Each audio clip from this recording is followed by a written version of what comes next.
En la hora de la verdad, a través de Radio Red de RCN y con el patrocinio del Banco Popular, llega el editorial de Fernando Londoño.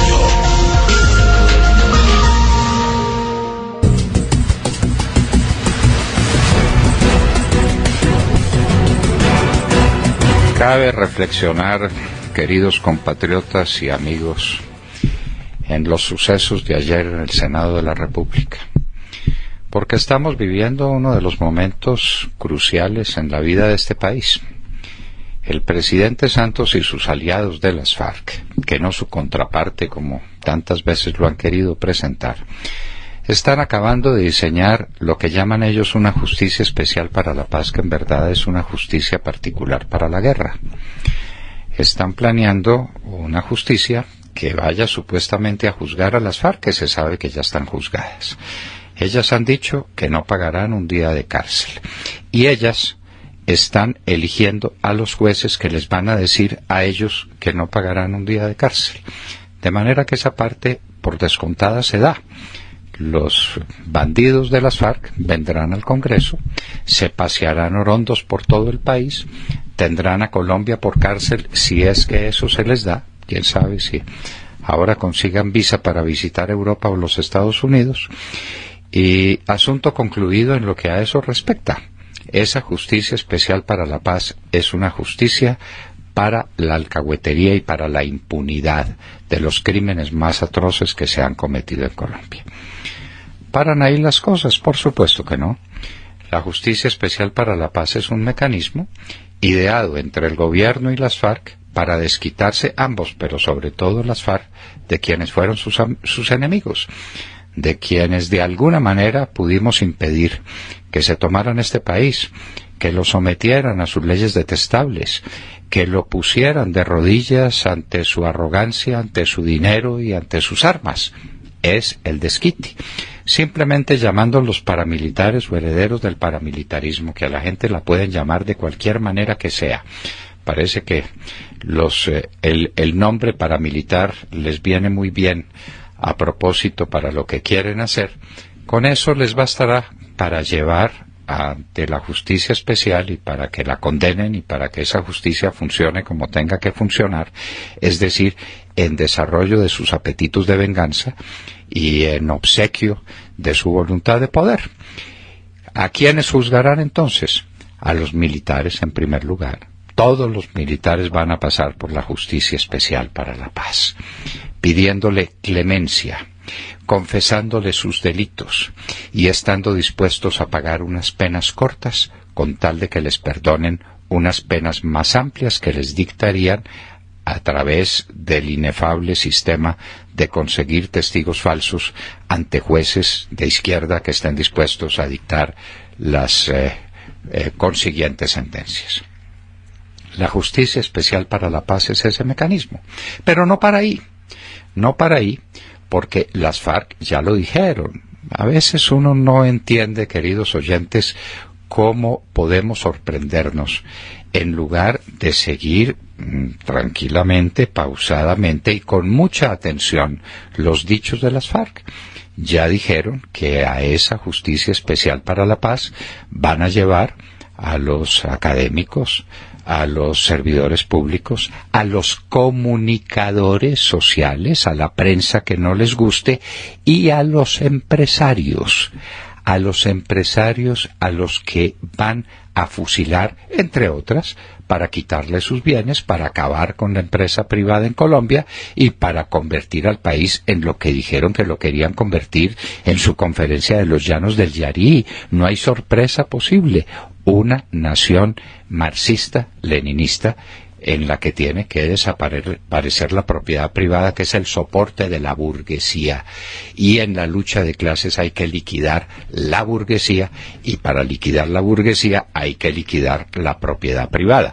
Lo que harán en el campo a través del proyecto de desarrollo rural integral, que ya está pactado y que ya van a incluir en la Constitución Política del país, y a través de la persecución a los empresarios, que muchos de ellos han apoyado este esfuerzo para la paz, porque Lenin lo decía muy bien, esto tampoco nos lo estamos inventando.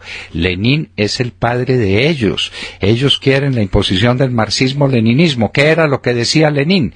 Que hay que liquidar a la burguesía, hay que aplastarle la cabeza, hay que triturarla. Y le decían, pero es que esos burgueses y esos empresarios son poderosos. Dice, no, son tan idiotas que nos venden la soga con la cual los vamos a ahorcar. Esa justicia especial para la paz, pues, es la que se está discutiendo en el Congreso. Y el presidente Santos ha dicho que ese es el proyecto más importante que tiene entre manos. Ningún proyecto ni para aliviar la economía colombiana que padece lo que padece, para combatir la pobreza, para abrirle espacios a la voluntad de los jóvenes para trabajar en algo. La inseguridad en Colombia se come los campos y las ciudades. Ninguno de esos proyectos es importante. El que sí lo es la justicia especial para la paz. Pues bien, ayer se definía en el Senado la suerte de este proyecto y recordemos, el Senado se compone de 102 miembros, de los cuales 20, exactamente 20, son los del Centro Democrático, que constituyen la única oposición seria y clara que tiene el gobierno de Juan Manuel Santos y las FARC. Luego le quedan al gobierno 82 miembros para imponer su mayoría. Y ayer, después de que llevaron 9 ministros, después de que llevaron todo el alto mando militar en una gestión de intervención política por la que debieran ser inmediatamente procesados, porque ese no es un proyecto militar, y si hubiera Procurador General de la Nación, hoy, en este momento, el general Rodríguez y el general Mejía estarían rindiendo declaración para ser destituidos como corresponde. Pues bien, a pesar de todo eso, no lograron completar la mayoría. Fue imposible. ¿Qué está sucediendo? Aquí hay que examinar los signos de la historia. La historia se manifiesta de manera suficientemente elocuente ante gente que normalmente no la sabe interpretar. El que el gobierno no pueda completar siquiera 50 senadores para que le voten el más importante de los proyectos indica que el gobierno está perdido. Esa mayoría se hizo sobre la base de la mermelada sobre la tostada. Esa es una mayoría corrupta, donde no se suman voluntades patrióticas, sino que se suman intereses y codicias. Eso es lo que hay en la mayoría gubernamental o en la famosa mesa.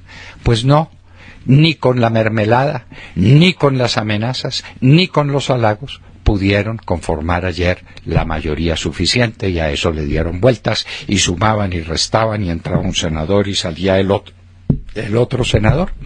Haciendo bien las cuentas, sobre 44 senadores que tenían más o menos, se han desaparecido cerca de 40 senadores, 35 pues, les hacemos la rebajona, como diría el doctor Álvaro Gómez Hurtado en una de sus de los grandes estereotipos verbales que él creaba.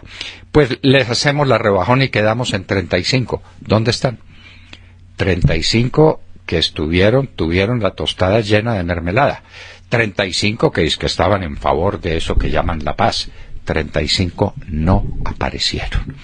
O una de dos, se están valorizando para que les den más, y no se sabe qué más les van a dar en un país que está en la ruina, que está en la miseria, o definitivamente se sublevaron y este gobierno va a naufragar en medio del repudio de los colombianos, de la repugnancia que le produce a más del 80% de los colombianos en este país, que siguen insistiendo en que sus problemas son la corrupción, la inseguridad, la falta de empleo, la falta de capacidad de consumo que tienen los hogares.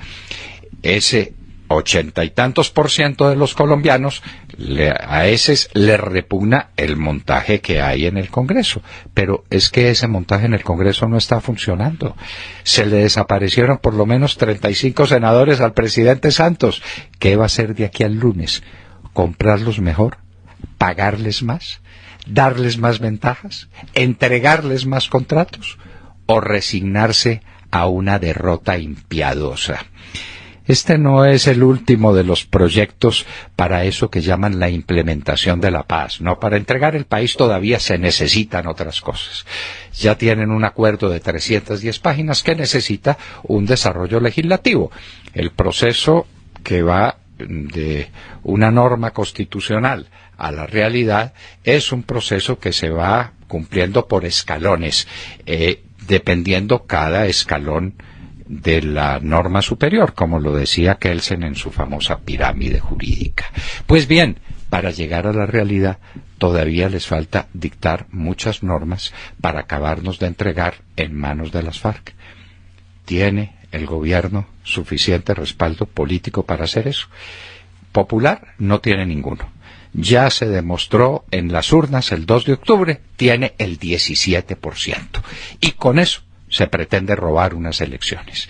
Y con eso pretende imponer por la fuerza lo que llama el desarrollo o la implementación de la paz.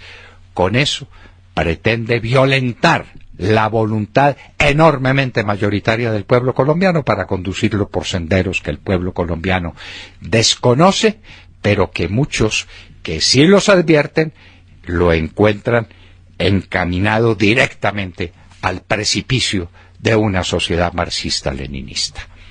¿Podrá el gobierno hacerlo? Esa es la gran pregunta. ¿Tiene con qué? Ayer se demostró que no. Santos a comprar más. Le faltan como 8 o 10 senadores por comprar. Págueles bien. ¿Durará eso mucho tiempo? ¿Durará? Cuando Germán Vargas Lleras será su contrincante dentro de una semana y no su compañero de travesía desde la vicepresidencia de la República, cuando en el Partido Liberal hay un poco de gente liberal que dice esto no va más, cuando sus compañeros de la izquierda dicen no se les olvide que estamos con el gobierno, pero solamente en cuanto a la paz se refiere, porque en cuanto a todo lo demás, este es un gobierno detestable. ¿Con qué cuenta usted, presidente? El desprecio de los colombianos y ahora la indiferencia de lo que fue su incontestable mayoría llena de mermelada, es decir, curtida en los centros de producción de la más terrible corrupción que el país haya tenido que padecer. Con eso cuenta usted. Como diría en pócar, mi querido presidente, usted está cañando con parjotas.